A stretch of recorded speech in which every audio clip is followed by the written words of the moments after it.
welcome back to the Cinematography Salon podcast. I am your host, Jared Levy, and this is a show about the craft of cinematography, the tools, the technique, the trends, the culture, and the people who shape it.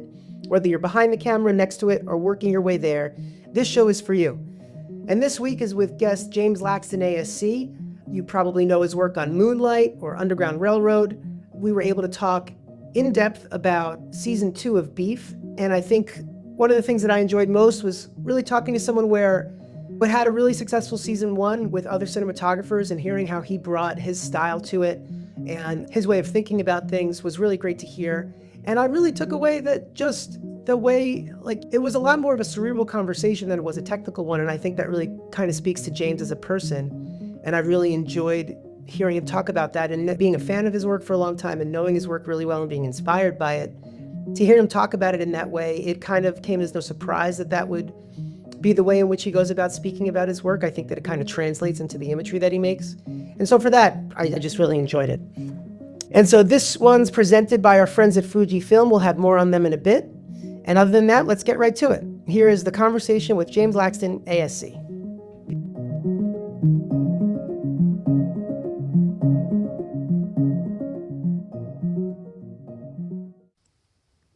So yeah, just to start, I just wanted to say that I've been a fan of your work for a long time, and your relationship with also Barry Jenkins and the work that you've done with him has been really impactful for me. I was just referencing a lot of the work you did in Moonlight on this project I'm hoping to do in Miami, and so cool. Just the way that you handled the Miami aesthetic and the highlights of that. The sun there and the heat that you can feel in Miami. We spent a lot of time talking about your work. So, buddy, that's very kind. It's very, very generous to say, and thank you very much. And I'm proud of that film, and I'm really pleased. It's always it's been a long time since that movie came out, but it still feels like it's connecting with people. So it's always nice to hear that. So thanks, man. Yeah, of course. So getting into it, I was curious about just to start how the opportunity to shoot this season of Beef came about, and what were the first thoughts that you had when it did, and what excited you about the opportunity, and potentially if there are any aspects, I don't know if nervous is the right word, but what were the things you were thinking about when you're like, okay, these are going to be the things that will challenge me on this? Yeah, I mean, so I first was a fan of season 1. I thought season 1 was a great show, and thought Larkin did a great job on it, and really loved the visual language that Sonny and Jake and Larkin sort of had come up with, and felt really connected to it. And I talked to Sonny in my first interview with him, and so talked about a lot of different things, but one of them was just, it felt there was a kinship in many ways to sort of how I like to move the camera in past productions, and it didn't feel like a deviation in many ways. There were sort of things Sonny was talking to me about it in like a sort of a way that he was nervous that it was something that I was not going to be on board with or familiar with, and I just I don't mean to imply by any means that my work in the past it resembles Beef in a very particular way or a specific way, but there is a sort of a very subjective photography connection between the way in which the camera's moved in my past work and the way the camera moves in the show as well. And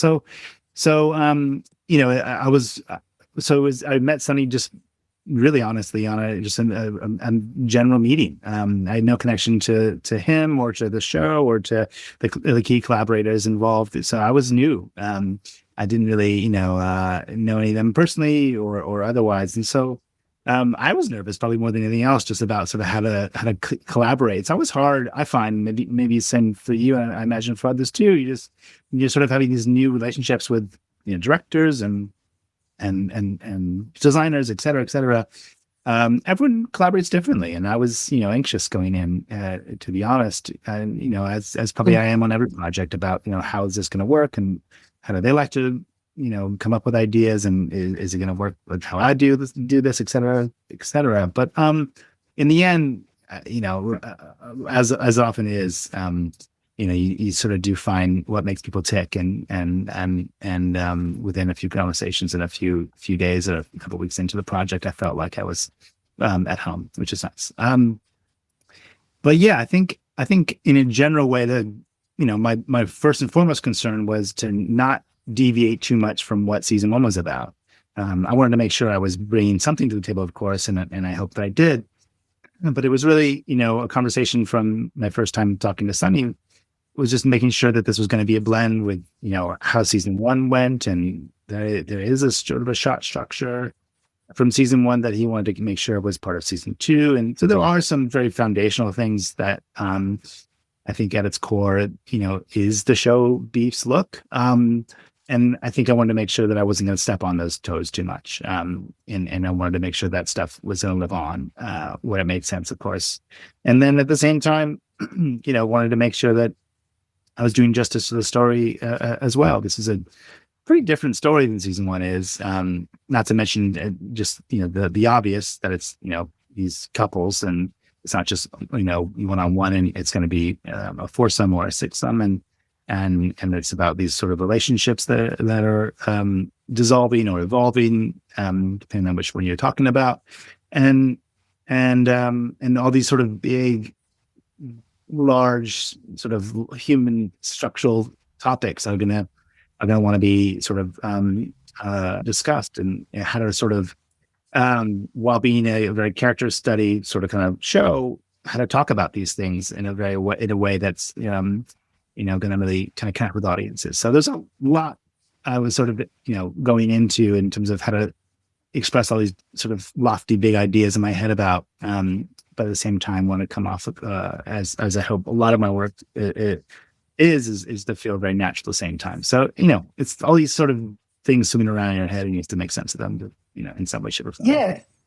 It's a lot of push and pull. And I would also imagine that the way that you were describing it, that, because I think when you're like on a film, let's say, that whole company is being created for that project, but with this being the second season of a show and a lot of the people having worked together and you're new there, that's an interesting dynamic. And in terms of trying to figure out what you're going to bring to it, I'm always so curious, especially to talk with DPs when they're talking about their television work.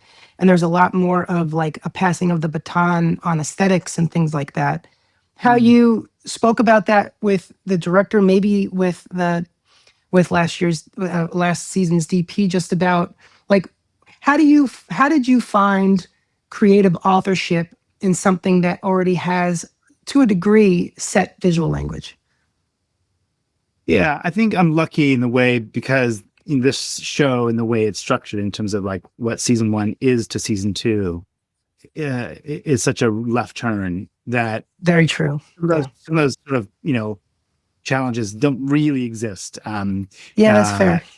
So I know what you mean. I don't mean to say they weren't on my mind, because they were. I was concerned about them. And like I said, I wanted to make sure I was not, drifting too far away from some of the things I wanted to make sure were, if there's a season 3 and 4 and 5 and 6, who knows, that there would be like, there's something about Beef that is a certain way. And that would hopefully, if a different DP would took over for the other ones, that there would be something in there that would sort of be what Beef is. To me, that is important. And I want to make sure. How would you describe that? Yeah, I think it's a good question. What we talked about it being in the end was a lot of like, there's a certain sort of formula in many ways to the shot design and shot structure of how to make sure we're in whose perspective we're in the scene. And that has to do with like, whose shoulder we're over or not over is important. And how far away or not far away we are to a certain character, depending on whose scene we want to make sure the audience is living within. That's interesting. And so I think that kind of stuff is what we felt like is, the language of Beef. And would you say that you're like, oh, sorry. No, I'm just so curious about what you just said. Because obviously these are, no, by all means, I'm cutting in a little bit, but like, obviously those are things that you think about in every project, but it sounds like it took a specific detailed view in this one. And I'm curious how it felt different to you than other projects, like the level of attention you were putting towards those things for this story. Yeah, it felt to me yes, you're right. You do have those conversations on every project, like, whose scene is this, and where's the camera? You do make these choices on everything you're doing. Hopefully, if you're doing your job well. But in this, the distinction I would make with other projects and this about that topic would be there's a real like mantra that is very rarely, if I don't think ever, deviated from in terms of like how specifically, within almost measurements from one scene to the next, we're going to make sure, if it's Charles's scene, we're that distance from him, and we're on that lens to make sure that some of these things feel like they are, they're always true. They're ever present. And I think also too, like I think when the wide comes in. So I think shot structure was for me the biggest sort of way in which there was a through line for what Beef is. And I think if you go back to season 1, I think a lot of that stuff still feels true for me as well. I watched season 1 going into pre-production. I didn't watch it again through, so forgive me if I'm mistaking some things. But No. But yeah, like I felt like my memory of what they were doing, what Larkin was doing, and what Jake and Sonny and others were up to, had a lot to do with just camera placement is a real like clinical thing for these guys. In a great way. I'm sort of smiling because it's a little bit of a cultist niche to it, but it's the best. I mean, that level of intentionality is what I think we all hope to be on projects like that. And I guess when there is that level of intentionality and specificity, how are you able to still allow for like the spontaneity that is required so that things don't feel stilted? Yeah. Good question. Yeah, I mean, one really easy answer is largely because of just how condensed television prep times are. We had a shot list going in, but we didn't have much more than that, with the exception of a few scenes that might have been storyboarded for sort of special effects or stunts reasons. Yeah. And so. And I think there's a little bit of a fly by the seat of our pants mentality to things. So while there's a specificity once those choices are made, and they're 9 times out of 10 made, on the set on the day of shooting. And so we're largely, we're reacting to what cast is bringing, even on the outset. Yes, we do know there is this push in between, Cailee and Charles, and it happens in this moment because this is the moment there's a character change within the scene. And we know we want to be, over Cailee's shoulder, and because it's her scene, and when we're on her close up, it's clean on Cailee, not over Charles, because it's Cailee's scene in the end. And so there's some things that we do know going in, but how those things happen are really up for grabs. And all the That's sort fun. of nuanced details is all done, in the day. And I think that's sort of where we get this adaptability. So it's this sort of, there's a real precision to the overview, but in terms of like being flexible and being able to sort of see the sun setting a certain direction and all of a sudden changing an idea or a cast member realizing that's not really where they want to be in the scene because they want to sort of, take a different choice otherwise. That's easy to sort of adapt to. So, there's a structure to things, and those choices, when they are performed, want to, be captured with full intention and with specificity, but kind of how that stuff happens in a general way is still easy to evolve to.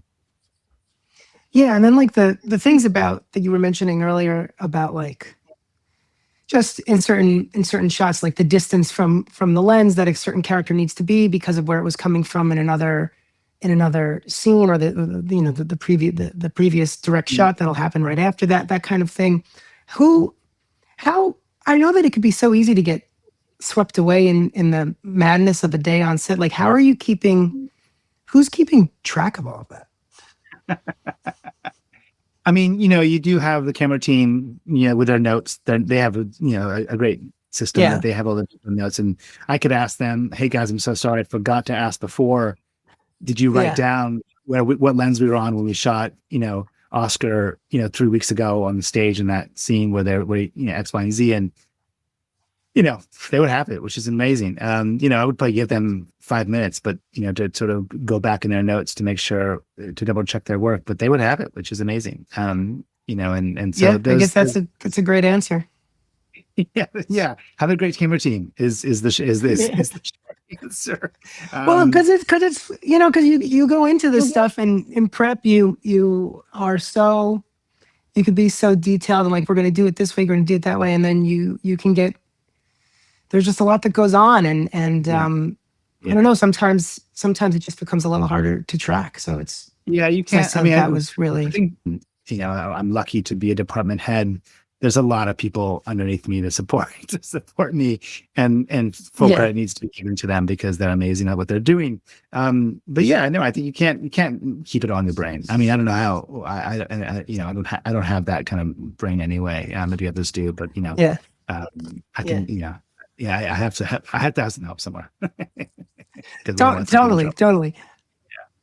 Speaking about the first episode, and I was also thinking about the first shot of the first episode of your season, that opening oneer. I was curious the genesis of that, and was it always that way? Was it something that the director always had in mind? Like, did you find the blocking, or was that something that was like storyboarded out from before that and you pretty much did as is? I was curious for how that all came together. Yeah, the opening shot is it wasn't written like that. I don't mean to.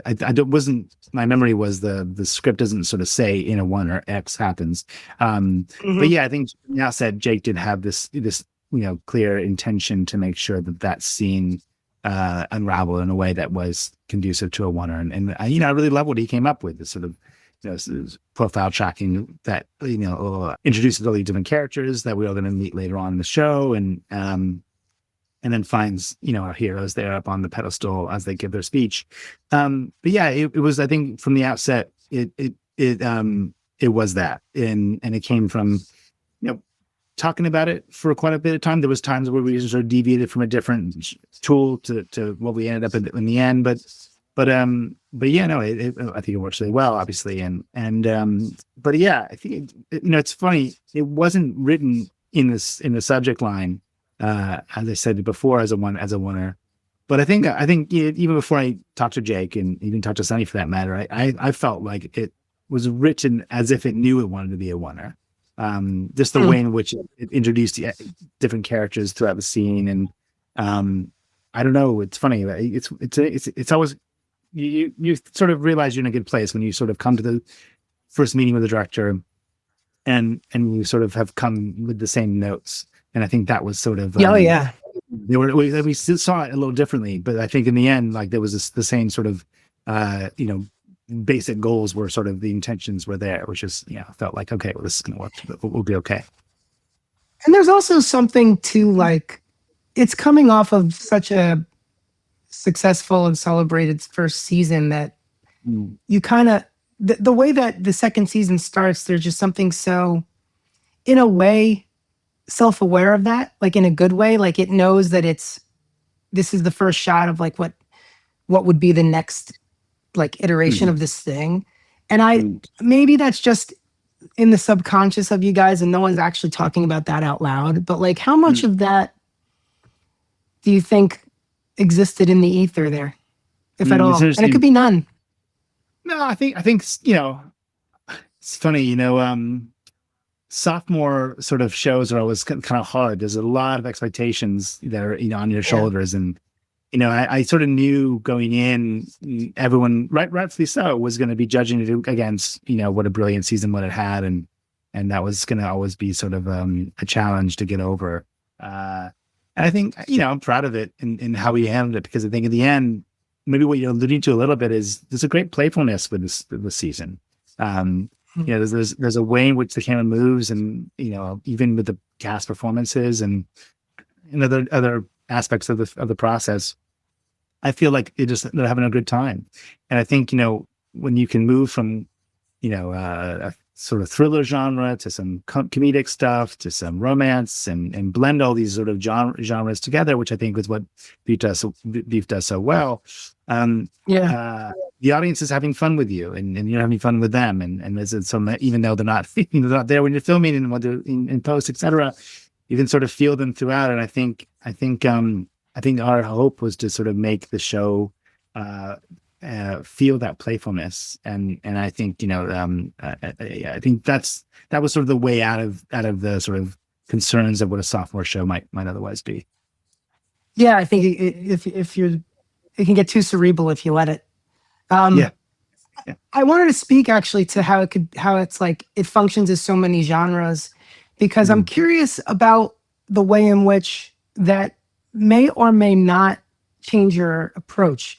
Because I think something that I like to do is to not think too hard about a genre that I'm shooting, because I feel like let it be that in the ways that it is, versus kind of like hammering it with tropes, so to speak. And especially if a lot of these genres are happening for you within one episode or sometimes in a single scene. It's like, how cognizant are you of these like quote unquote genre shifts, and or are you just like, I'm shooting it the way I'm shooting it, and if these moments are funny, or if this moment has more tension, or if this moment is more romantic, it's like it's not so much on your shoulders per se. How do you feel it? How do you think about all that? Yeah, it's interesting. I know what you mean, and I think because I was keenly aware that in this show, in this season, I should say, really more than anything else, that I needed to be aware of when the show wanted it to move from one genre to the next. That I was relatively conscious of it. Good or bad, I don't know. But I think in the end, I kind of felt like I needed to know when, for example, in say episode 4, when we're in the hospital episodes and we're sort of doing sort of weird push-ins on like feces on the floor and the lighting is a bit more ominous, that I needed to know that I was going to emphasize that sort of genre, so to speak, in one moment, and then on the push-in, on the reverse, there's a push-in that's slowly kind of from the perspective of the feces of the floor back on Cailee. That like there's clearly there's a sense of dread on her face, but kind of in the same time, it's also a little bit funny. So like there's a silliness to that too, that I needed to be like aware of, and maybe that had to do with like a combination between how I was sort of light her with some overhead fluorescent-y vibe, but I wasn't going to be too oppressive to where I was going to show too much into that genre. I needed to make sure that there was still going to be a moment of a little silliness built in to sort of the ambient levels otherwise. And so like there was at least that was my take on it. I mean, Sunny may have a very different one. In fact, I think sometimes I would go back and forth about like, how bright it wanted to be. And, I was sort of maybe preserving too much comedy at times. And that was the great conversations he and I would have, was where, there's a subtleness, there's a real, like, there's a slippery slope and a very sort of thin line between, how bright or how toppy or what kind of cool light works and not. Because the sort of dance for writing on that line between all the different genres was so thin. So to me, I think that was something I felt like I needed to sort of be conscious of, as opposed to sort of let's see how it goes in the edit kind of feeling, Oh, totally. And I think that a lot of times that healthy push and pull between you and the director on that makes for a better end product, because you're both thinking about it in certain times same ways and other times different ways, and it's like that relationship and the back and forth is so great. You were the thought came to my mind when we were talking about the wonder, and I was just curious about, I think a lot of directors prep differently, and sometimes you're presented with like this is the shot list and you guys just talk about it, or you guys come up with it together. I was curious how this came together, what you maybe, I don't know if prefer is the right word, but what you find you do the most, and how this compared, and like what this approach allowed for. In terms of preparation, in terms of going into the shoot. For shot listing. Yeah, cool. Yeah, it's funny, because due to the nature of just schedules and Sunny was writing through a lot of our prep still, and where we could all be at one time. Jake was, in post-production on Thunderbolts for quite a bit of a prep process. That I think in the end, we all sort of made our own shot list separately to a point. Oh yeah. Yeah, I mean, I didn't do every. I think I ended up doing my own for like 1 through 4, 1 through 5, and then at some point, we all just sort of got together towards the end to do it together at some points. But and they were all sort of different. And I guess what you're pointing at is something I totally agree with. That push and pull on this production specifically, I really enjoyed. It was all respectful and we really got along with each other, I think, in the end.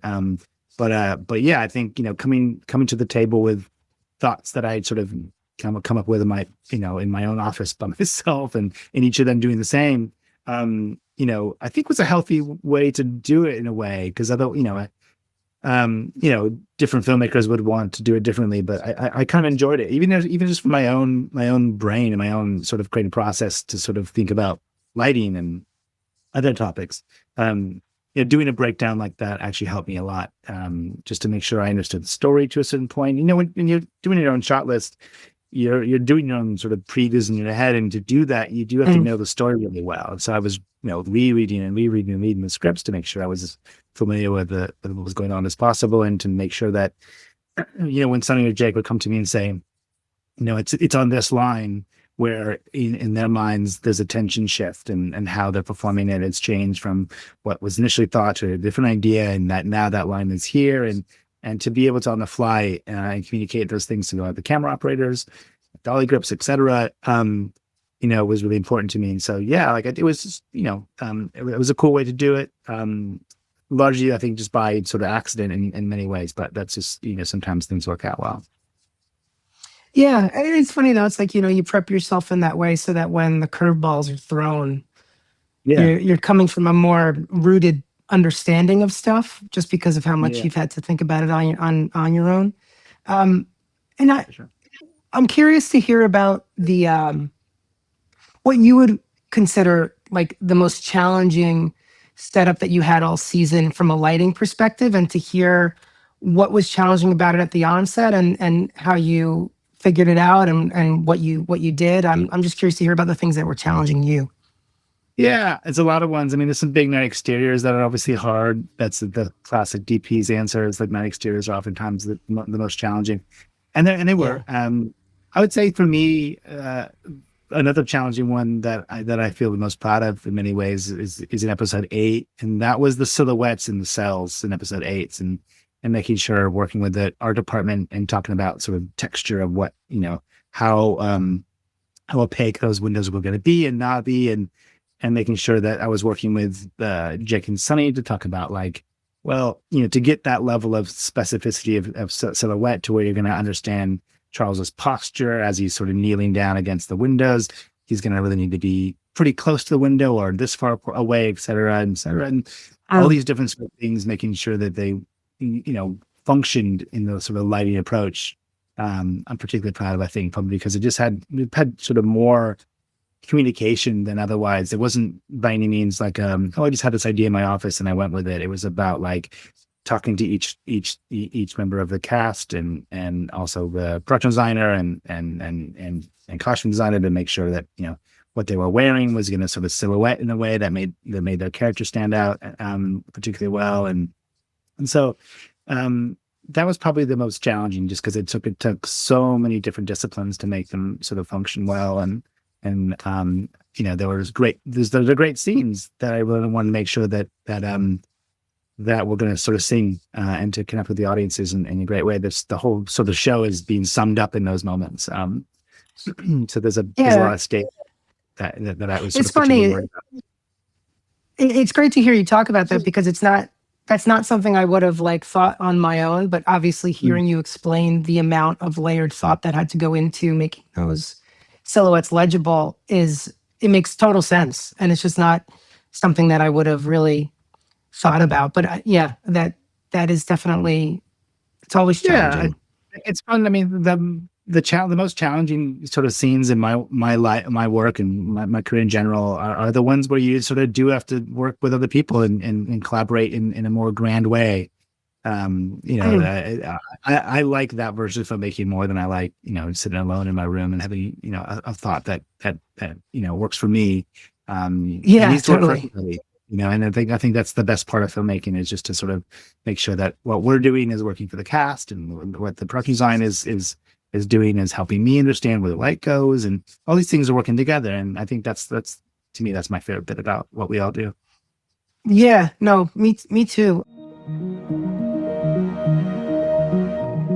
We'll be right back. First, a word about the people who make this show possible. So this season is made possible by Fujifilm. And honestly, this one's easy for me to talk about because half the people I know already have one of their cameras in their bag. The X series, the GFX stuff, that's the camera that comes out on the Scout, on the Tech, on the day off. I know for me personally, the X series has been a huge part of my personal life, brought it with me on my honeymoon, among other things, and love to bring it on set and have it as an easy, quick guy that I could just always kind of have on me because of how light and accessible it is. And now they've gone and built a proper cinema camera, Fujifilm GFX Eterna 55. Large format sensor, and the color science behind it goes all the way back to their film stocks.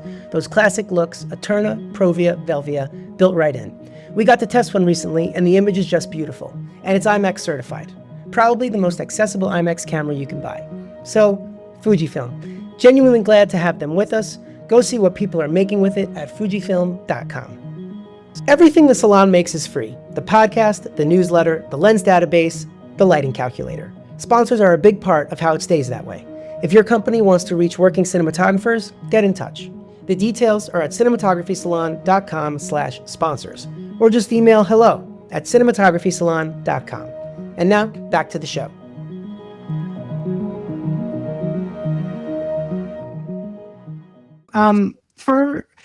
I'm just curious, now that we're talking about like the collaboration that you have with the production designer, are there any other scenes or sets or things that stand out that from like the pre-visual part of prep and trying to figure out how they can help you light something that would have been challenging without the help of how things were constructed? Sure. Anything like that come about? 100%. Yeah. I mean, a big element of what this show is about is the club, right? I think we talked about that too much yet. And Not at all. the club is this huge element that has so much to do with the wealth and the privateness of it all, and the dream of Southern California living. I wanted to make sure that when we're inside these rooms, and we built these on stage, that classic Southern California light was going to always be ever present. And we needed to make sure that what was being built with the production design team, and of course with collaboration with Sunny and Jake and Cailee, the directors, was going to be able to sort of continue that thought throughout, in terms of that classic Southern California color palette, and light color kind of coming through these windows. And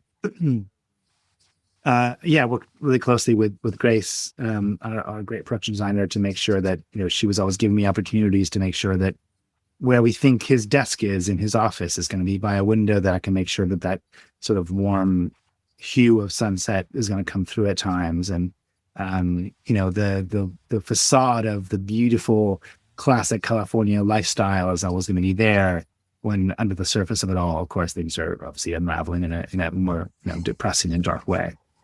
Yeah. I was curious, like what you gave a couple examples. Was that generally how it was achieved? It was, the answer there was more about allowing for window light to play a very significant role in these environments. Yeah, that was the goal for sure. I mean, you may have, the one thing we have not talked about was this concept that was talked about in pre-production with Sunny and particularly with Grace as well. And a big part of her approach in terms of production design was these sort of each relationship, and each, if you're talking about the club as well, was a season. You have the young couple is spring and life is budding, and so much of their color palette was these sort of spring color sort of pastels. And the club was meant to be summer, and this sort of endless summer kind of like lifestyle that's always glorious and always backlit, and like I said a minute ago, under the surface of all that is this things are checks are being written to pay off X, Y, and Z person, and there's so much under the surface that no one's one's privy to, but that to the members of the club and to us as a to capture it was to be able to sort of control this ever present sort of late California sort of afternoon where one light comes through windows, and the hope was for every one of those scenes, with the exception of a few for particular reasons, was going to always have that in there. Yeah, no, that's cool. Especially the seasonality stuff. How much of that were you relying on color grade to help affect that, and how much was stuff that was happening in camera? Both, for sure. I mean, you always want to enunciate stuff when you're in the grade, and we definitely did so. But I think what the hope was to sort of design it as such too. And Grace was really particular about that kind of thing. You'll notice, the colors of walls in Charles and Cailee's apartment was, certain tones were applied there to make sure those choices were going to be able to be emphasized clearly. The palette of the club is very sort of summertime color palette, very bold kind of colors, things like that. And then you have autumn for Oscar and Carey's colors for their relationship, and you have a lot of those kind of autumnal tones. And then for the elder sort of Korean couple, there's this sort of like wintry palette as well. And you'll notice when you go to her house, even on the Malibu beach side, it isn't this sort of glorious, sort of warm backlit environment. We've actually taken a lot of the color out, and you talk about in the DI that was particularly ever present there, where a lot of the sky color was removed and ominous clouds. Ironically, were luckily captured on the day. And sometimes goodwill is given to you, but yeah, with the hope was that some of these choices were definitely going to be in camera as much as possible to allow us to, in the DI, just to enunciate here and there a little bit. Yeah, and the designer is obviously coming up with these color palettes. How much of a discussion are they having? What's your dialogue back and forth on that before they are committing to certain elements like that?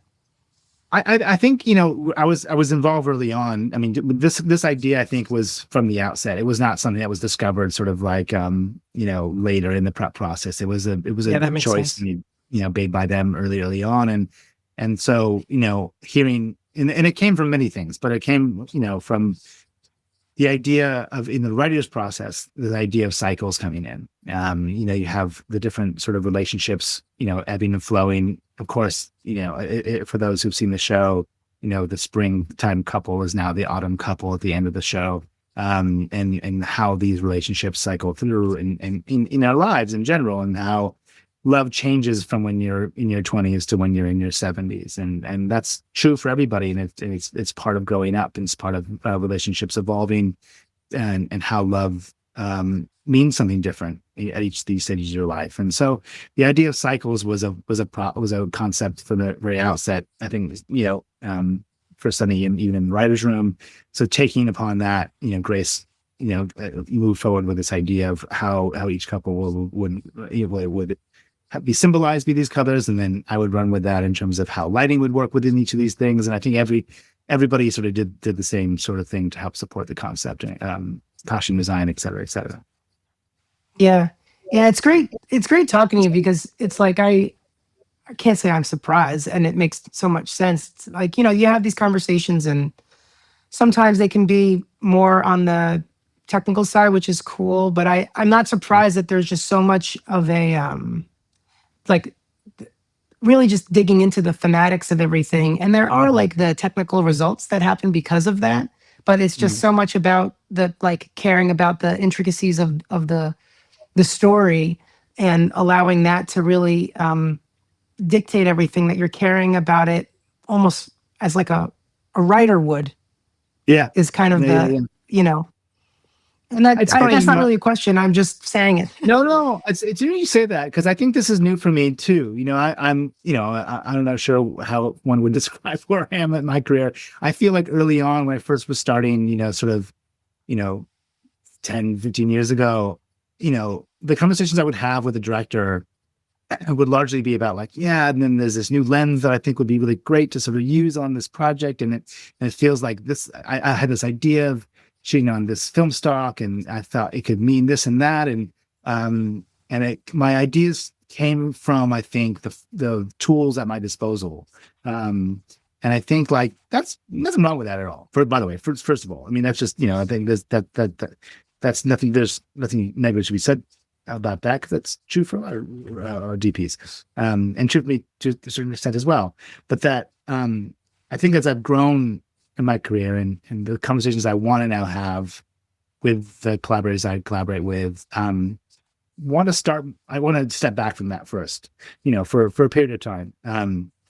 Eventually we'll get into camera choices and lenses and things like that. That will happen inevitably, because at some point the producer will knock on your door and say, what are we shooting on? We have to make a decision.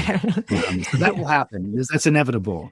But if you can sort of step back, at least for the first few weeks, and have different kind of conversations to sort of really understand what's making this director tick, and what's really on their minds about why this film makes sense for them to do, and what are they passionate about in the story, in regards to, and what are the sort of 1,000-foot views about, the goals that we're all trying to push towards. It helps me to know what camera format to shoot on. Yeah. Yeah. Well, I mean, that's for sure. And I guess I'm curious, that exploratory time that I think it happens throughout the whole project, but particularly in the beginning, can you recall how it shifted your understanding of the project? For sure. Yeah, definitely. I think, the way it went for me is I read 1 through 4, I want to say. Is it true? 1 through 2? I can't remember. What I was given initially was not the whole season, of course. So you read a certain bit, is this something you want to participate with? Yes. Let's have a meeting and blah, blah, blah, and you go on from there. And I think, the cycle idea as an example, I don't know that it wasn't particularly on my mind as I read the first few episodes, in the dark of the conversations I would have later on. So I think, like, I just felt like it was a beautiful character study of these people in their lives that rang really true and felt very connected to, not to my life is not like these characters' lives, but just that some of the things they were discussing felt like, they felt like my life. I felt seen on some. Yeah, universal. Yeah, totally. Yeah, humanity. True. So, but once I talked to Sonny about these ideas of how what was really important to him too was how these characters would evolve. And, I guess one of the reasons why I didn't necessarily understand the cycle idea was because I hadn't read sort of 5 through 8, and had no idea what was coming. But in his mind, he of course knew. And so, hearing about the cycles concept and what the generations, how they would move from one to the next, and how that was really important for him, all of a sudden my mind started to go, okay, well, this is not necessarily just a slice of life show. This has a lot more to say than that. This is not just like, hey, watch these characters go wild and crazy and say funny things and do crazy things. This is a show with much more intention that wants to sort of speak in a language that has much more purpose, actually. And that changed a lot about how I felt like the show wanted to present itself. I think, the idea of large format was my first, change of perspective on this. Initially, I think I wasn't necessarily thinking a large format would suit it. But once the ideas of cycles kind of came in and how the show wanted to sort of speak to these sort of bigger topics, I felt like, well, what if we sort of present faces, subjects, and close-ups and shots, etc., in a way that made it feel a bit more glam, and made these characters feel like they had more to say than just what they were saying, but they were stand-ins for something that felt much more sort of symbolic, actually. And so for me, that is where my mind goes when I think about the show. Those are the first images that I conjure up. Those tight portraits, thin depth of field. Those are the first images that come to my mind. Yeah, and I think to me, this is just a personal thing, and maybe it doesn't work for anybody else besides myself. But for me, when I sort of see those kinds of portraits, I can fixate on them in a different way than I would otherwise. In a way that, like, What do you mean? There's a sort of gravitas to them. Like if you see a medium format portrait in a museum or a gallery, I find myself sort of sitting with an image in a portrait in a different way than I would if it was shot like on 35, let's say, for example. Totally, I'm absolutely. speaking generally here, so don't get too excited. But I'm just sort of speaking, and in a very sort of 1,000-foot perspective here to say, I find when I look at something with that sort of thin depth of field, with a field of view that sort of speaks to a different thing than it is on 35, that I find myself feeling like this image carries with it a different weight than it does on a different format. And when I say weight, I'm sort of also somewhat meaning as well. So a weight and meaning kind of carry, a different thing on a 65 size sensor, let's say, for example, to me, than a 35 size sensor, for example. So that's just that's my personal interpretation of it. But I feel like when I'm watching those images, when I'm seeing those kind of images, that's at least how I react to them personally. And that's why maybe I make those kind of choices when I'm a cinematographer as well. No, totally. And it's funny, your portrait work in general has always been really striking to me. I think the portraiture in Moonlight, the portraiture in the Underground Railroad, especially that extended like edition cut of just so many portraits that you guys did on the Underground Railroad, which is just, one after the next is just like, man, so beautiful and deep and intense. And then, paired with the right music, and you're like, this is just transportive. So I guess it's not surprising to hear you talk about portraiture in that way. I mean, I think that it's been indicative in the work, because I guess like there's nothing better to film than a human face. I think so. I mean that's I was going to say that something's quite similar to what you just said. Yeah. I mean, I when I see especially this a beautiful face, a strong face, a face with meaning, coupled in this case, but I'm thankfully to have been involved with some other productions that just have incredible cast that you just can't. I don't want to move away from these faces. You want to just let them sit with you, and you can sort of sit on them in a way that I find myself just enjoying and wanting to sort of just witness in a way, as opposed to sort of wanting to sort of look away. It's almost like you want to sort of watch. Totally. Yeah, no, a good actor, you can watch them watch paint dry, and it's fascinating. And then true for this show for sure. I agree. Yeah. Oh yeah, I mean the cast in this. I wanted to ask you about the cast in the sense of, I'm just always curious to hear about. Obviously, good actors are great at that specifically, but then I think sometimes you have these moments where they're impacting the filmmaking beyond just their excellent performance, and it's about the ways in which they might be impacting how you're thinking about a scene. They're making decisions with their blocking that you never thought of that now illuminate a different idea for a shot. And I'm just curious if you had those experiences and what they were, and if what memories that might conjure up. For sure. I mean, that happened on a daily basis, multiple times a day. Being inspired by all of the cast. They brought so much to the table that when they came up with something that felt like it made sense for them, it wasn't a very complicated decision to sort of say like, let's try that and see if it makes the scene even better. So that was true for a lot of the show. Even in subtle ways. I mean, I don't know that I can think of right now like a particular specific, one that carried more weight than another. But if I think of one in this conversation, I will. But I can just certainly attest to the idea that those guys brought it on a daily basis, and really, we all were lucky to sort of be there when they were giving such beautiful performances in a way that I think really inspired all of us behind the camera as well. They sort of, when you're with them and they're in that fight scene in episode 1, and they're going at each other in a very sloppy way that like feels very raw and visceral. It certainly influences the camera direction as well. Wanting to make sure this could be sort of a scene by which we sort of like sit back and witness these beautiful, the actors perform this in a beautiful emotional way.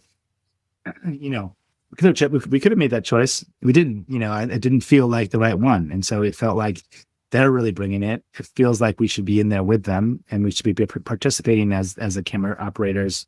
I started to sort of, move with them through these spaces and react to them and move in a way that felt like it matched their energy, to sort of make sure the audience feels like they're in it with them, as opposed to just watching the couple sort of fight. We're in that fight. And I think, that's the kind of filmmaking that I really love. And I think the kind of filmmaking that Jake and Sunny love as well. It's that perspective stuff that I think just really feels like connective. And I think audiences really, really enjoy feeling participants in the scene, not just sort of witness to. No, totally. And it makes me think about earlier in the conversation about going into a scene like that with a plan, but having it allowed to not feel too stilted because you're still being spontaneous and reactive. It feels like that's actually the perfect summation of that idea, Yeah, I think as an example, I could be misremembering, but because it is a while ago now. But my memory of that shot list for that scene is not necessarily what was shot. Yes, we did have close-ups, of course, and shots in the list. But I think there was a lot more to it than that. There's a few things that we did not sort of get to. That's one way to put it. But another way to put it would be, and a more true way to put it actually would be to say that I think we sort of realized what we were doing was working so well, there wasn't really need for all these other things that felt like, that was an idea on paper that made sense in an office a few weeks ago. But here we are with these great performances, and to carve out time in a schedule or to go to do a few extra things just felt like we wouldn't be doing service to what we were sort of had already captured with what they were up to. So I think I cast and certainly this cast particularly had a big influence on what we chose to do in the end. Yeah. A question that I'm trying to, as we're like wrapping up and getting towards the end, that I like to ask each person is, for the project, what was the most challenging day, both physically and or mentally, in terms of those could be two separate days, but I'm just curious to hear what that was and how you dealt with it. Yeah, it's interesting. I will sort of speak to an exterior. My memory of a particularly hard one. It was the end of a day that we had a lot to do in general, which is true for a lot of days on a show like this. We all wish we had more time, et cetera. That's true for every show you're on. But this was a day where we were finishing the day with the scene where Charles and Cailee are fighting in the car. Forgive me, is it episode 3 maybe? Okay. And they're having this long sort of walk and talk in the parking lot, and they're sort of discussing sort of Charles's feelings with Eunice, and how that relationship is sort of budding for so I keep saying Charles, but for Austin. And they get in the car. It's a sequence that was, may feel very simple in its viewing, but it was, a little challenging to sort of actually go through the places and get to all these pieces. Long walk and talk, get to the car, coverage in the car starts moving. We're not going to cut to process trailer. We're in the parking lot shooting, active car driving sequences with a stunt where she opens the door, jumps out the car, then pick up her in a Steadicam shot where we walk her through some bushes. She falls out of frame. And then I think we shot the tumble into the water on a different day. But, take that out of the equation. That's almost one day, really. We shot I think 2 or 3 scenes outside of that scene. Wow. On that day as well.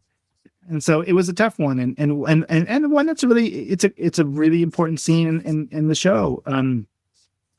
But I love that. I also really love what we ended up capturing. And there's a sort of a beautiful sort of color lighting color choices that I think are really great in there. Mixed color temperatures between some of the warm tones of some street lights and some moonlight stuff going on. Some sort of headlights and brake tail lights kind of flaring the lens at times. And so there's a lot of fun things going on with it that I'm really proud of.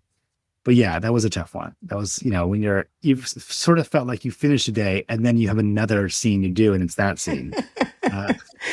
Yeah. Yeah. Going into days like that, are you like, is nervous the right word? Or is it, if not, what is the right word? I think it's impending doom. Like, I mean, I knew I was. That's even more dramatic. Yeah. Yeah. No, I mean, I think I knew at I think the call time for that day was probably like 11 a.m. or maybe noon or something like that. And knew we had probably a little bit of overtime baked into some of our shooting schedule that day. I'm sure we went past that. But it was sort of like, I knew as I got to set that day that it was going to be a nightmare. It was just like, I knew it was happening. There was no avoiding it. But there wasn't any, was there apprehension about wondering if you were going to be able to achieve what you wanted? Or was that was that never in question? The truth is, the thing I was most worried about, and this may be a strange thing for a DP to be most worried about, but I was worried about the performances. I was nervous and I think it speaks to you. Scared for Charles and Cailee. I knew it was a big, important scene for them. I knew that they were going to be rushed through it, and I wanted to do what I could do to just have them be the less rushed I could get to give them, the more I could do. And I was trying my best through the first two scenes of the day to not to dismiss the value of those, but to sort of get through those in a way that felt we were on time and giving ourselves our best shot for the last scene of the night, because it was a big one. And it was going to be complicated for all involved. And so that was mostly on my mind. I felt like I knew the lighting diagram well. I felt like the crew knew what they were going to be doing. I wasn't going to be so nervous about that. There's going to be time built in to sort of manage that kind of thing. But I was just probably more than anything else worried for the cast, because I just felt like I didn't give them the time, or if we didn't give them the time, I felt like that was going to be a failure on our part, on theirs. Well, honestly, that feels like a great summation of this chat, because I think it just highlights what I was mentioning before about the things that you clearly are focusing on. And I really enjoyed this hour and chatting with you. I've admired your work for a long time, so being able to talk is really awesome. So thank you for coming on. I appreciate that, Jared. That's very, very kind of you, buddy. I appreciate that, obviously. And it's been a great conversation as well. I hope you do it again. Yeah, thanks. Yeah, for another project. Yeah, exactly. Right. Yeah, for sure. All right, man. Well, enjoy.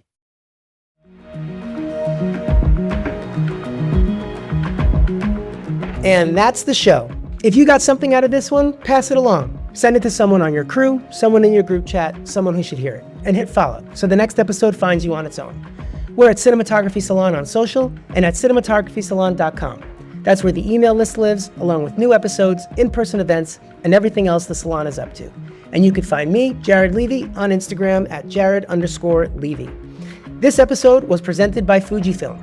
If your company wants to reach working cinematographers, get in touch. The details are at cinematographysalon.com/sponsors, or just email hello@cinematographysalon.com.